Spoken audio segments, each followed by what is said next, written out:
What's up, everyone? Silo here. So, um, since technically I couldn't really do the Let's Play on this game of the Dark Pictures Anthology of The Devil in Me, so I'm just going to give a review about it. So far, people have given really bad reviews about it because of either the voice acting for the characters and mostly just the certain ways. There's actually times where the game has actually glitched on me, where it's supposed to show like a bottom icon in the corner of like what items you're technically carrying and what you're supposed to use. Well, apparently it disappeared after a while. I don't know if I had to reset the game and then just replay it again so it can come back on. But so far, people also said that it's very glitchy or lagging.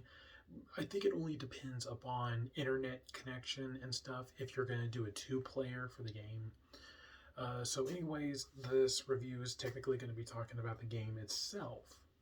So apparently you got 5 people that are, as you think is like a kind of like a documentary crew. You got the producer, you got the main girl that's the voice for the whole thing. You got the sound, you got the prop work person, and then you got the camera guy. So all these characters are invited to a rebuilt castle of H.H. Holmes. Now, if anyone does not know who that person is, you can go on Wikipedia and actually look up this monster himself. H.H. Holmes is technically supposed to be America's first serial killer.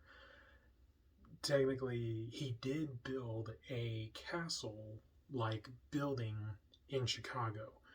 What has happened is that there was a lady who ran a pharmacy in this type of building, and apparently this lady or so mysteriously disappeared, and now suddenly the house itself or building was now being run by H.H. Holmes. So technically, as H.H. Holmes's real name is Herman Webster Mudgett. It's a really weird name, but so far for this character of this evil man, he did go to college and he did become a doctor, but mostly I don't think some people actually agreed on his certain methods of how he did his doctoring or whatever. So what has happened is that when the lady mysteriously disappeared and Holmes inherited this building, that the bottom of the it's supposed to be that the bottom was full of shops, or at least when you walked in, but it's supposed to be kind of like a pharmacy, but it was a hotel itself. Now the thing is that the hotel, when it was being built, every time when someone got really mysterious, when these builders got mysterious about the way on how the structure of the building was being built, Holmes would immediately either just get rid of them or fire them. Well, mostly just fire them off so they don't get too mysterious about it. And then he would hire a whole new crew to start continue on building it.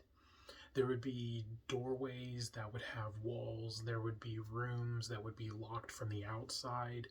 There would be certain ways, like structures, very narrow entrance between the walls, because mostly it was filled with a bunch of pipes where mostly he either gassed his victims, he used acid, he mostly like either slit their throats or he butchered them in some way. And mostly a lot of other creepy things of just how this man had got away. Mostly some people say that, well, there was at least that Holmes admitted to at least, I think, about 12 or 18 murders that he's done. But mostly they suspect that he killed over at least about 200 people or maybe more. There's a lot where people say on how many people he's killed. Well, technically, so the thing is about well, if you've played the game, it's pretty much the exact same thing as what I'm going to tell you. Apparently, when he was in court, or either that when he was saying his last words, he rambled on about burying himself in concrete and stuff like that, so no one doesn't mutilate his body and stuff like that. He also said that it wasn't like some. I don't think if he said it was his fault that he was ushered out into the world, born with the devil in him, which is where I technically like how they came up with the title of the game, "The Devil in Me," which is technically how he said it. The thing is about this whole thing is that it's interesting in the game. It starts off of basing it off in real life of how H.H. Holmes lured his victims in, took them up to their rooms, and possibly killed them one by one, or in some weird way. The thing is that the way on how the castle was built is because it was maneuvered in oddly like built that it was hard to like understand of where you're technically going, because in the game it was more electronics and stuff instead of it being like old-fashioned confusing and stuff like that, because in the game there's walls that can be switched, changed, and maneuvered, where it's like that you just went down one hall, but if you went back, suddenly there's just a wall there, and there's not another room or another hallway. It just changes, and that's what people found it so confusing about it. But that's kind of like what it was in the game. Um, it has something to do, like it tells you about a murder in the game about a person. I don't know if it's an FBI cop or an actual serial killer who is basing. So far, I've seen two things on the way how this is. You come across an old lady who's just blabbing on about like disrespectful things to this murderer, and I'm like, oh, they took something from Psycho, Norman Bates and stuff, where like this woman in the rocking chair is like spitting mean slurs at him and stuff, and he's going around killing people. It's just, there's a lot of stuff in the game. I do think that this game is more likely supposed to be a single playered type game. It's best to put on headphones and to actually analyze the game itself, not with other people, because I don't see this game to be done with other people. I think it'd be more confusing, because if the other person screws up, then technically they get the other people killed, but you are in control of all of the other people, so it's easier to do it that way. I don't really like to do two-player games on these type of games. This is just pretty much just a review about it. So story-wise, it's pretty good, and I actually think the gameplay is pretty good as well. Like as usual, mostly like it goes all in different ways. The way on how these people could possibly die, how they could possibly live. It just goes in all a complete certain direction on which way you're technically wanting to go.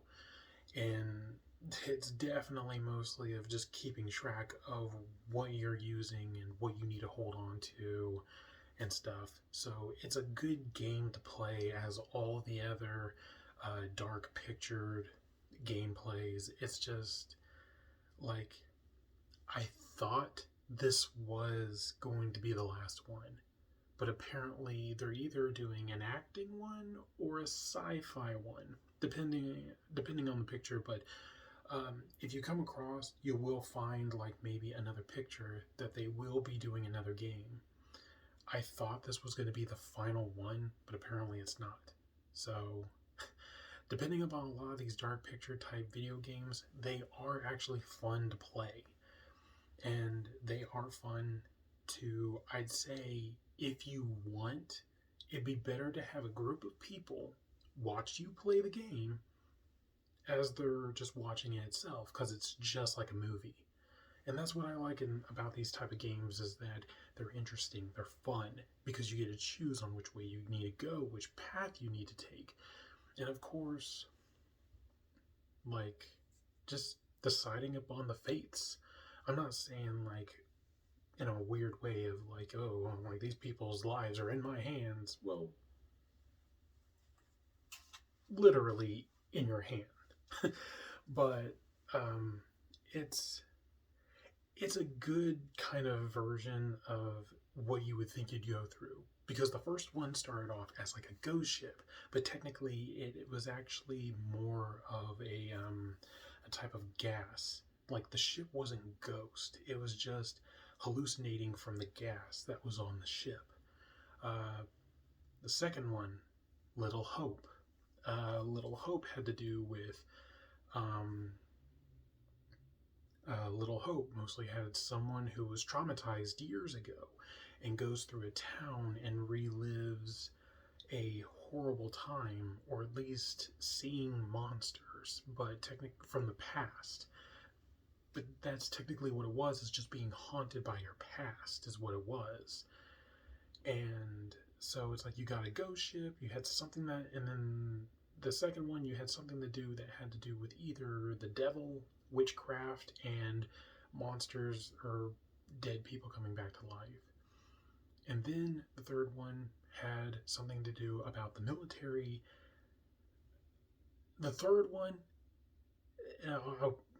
I should have put a spoiler in this of just spitting out of like some of these other parts, but again, spoiler here. In the third one, technically from it being military, and then you get locked into, or you get lost in a cavern from something that was back, I think it was like before Christ or something, or after Christ or whatever, back in the Roman, Egyptian type days and stuff. It's just, in that, it had something to do with these giant bats. It started off as vampires or demons in some way, but as more as you go into the game, then it starts to become more sci-fi-ish. It's kind of funny in the way on how that whole thing played out, but it was very interesting. And technically, I do think that a lot of these games are very good. I do recommend playing them all if you enjoy story type based games, from like Until Dawn and these dark pictured type games. So, and then, of course, the fourth one being all about H.H. Holmes and some murder that takes on the identity of Holmes. I don't know. Like, it's just mostly listening to the story, but the thing is that when you find these like little lists of papers and documentaries or documents of papers and instructions of like cold cases and other things, then it just starts coming into place of like, this could be just a regular person who just went completely crazy and started killing people and decided to take on this identity of Holmes. So I can only think is that in this game, the way on how everything turned out, it actually was pretty good. I finally beat the game today, so I just figured that I wanted to get some of this freshly in my mind so I can release this out there of just doing another video. Hopefully, whenever I can get an actual proper setup so I can start recording again, then I can actually start doing a lot of replays through a lot of these games. Because not even though it is fun for me to play these, because they're very interesting, and it would be great of you guys watching my horror reaction on them, because I have been jump scared a couple times in these games, and the jump scares are pretty good. I'm not like an easily jump scared person, but mostly if I was wearing headphones, it would get me at sometimes. So, thank you guys so much for watching this video. If you guys like the video, leave a like. If I do put edits to this, if not, I'll just leave it as it is. So anyways, again, thank you guys so much for watching. Hope to see you guys again in the next video. See ya, and a Merry Christmas.